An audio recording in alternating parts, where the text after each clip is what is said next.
you're experiencing crashes while playing Fortnite, there are several steps you can take to resolve the issue. Follow these steps to help speed up the process of fixing the crashing problem. Step 1. Update your graphics drivers. Ensure that your graphics card drivers are up to date. Visit the manufacturer's website NVIDIA, AMD, or Intel to download and install the latest drivers for your graphics card. Step 2. Verify game files. Open the Epic Games launcher, go to your library, click on the three dots next to Fortnite, and select Verify. This will check for any corrupted or missing files and replace them. Step 3. Adjust in-game settings. Lower your in-game graphics settings to reduce the load on your system. Navigate to the settings menu in Fortnite and adjust options like resolution, textures, and effects to lower settings. Step 4. Close background applications.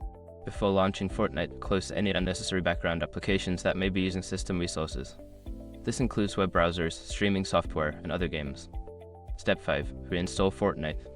If the previous steps do not resolve the issue, consider uninstalling and then reinstalling Fortnite. This can help eliminate any persistent problems with the game files. By following these steps, you should be able to reduce or eliminate the crashing issues in Fortnite. Good luck and enjoy your gaming experience.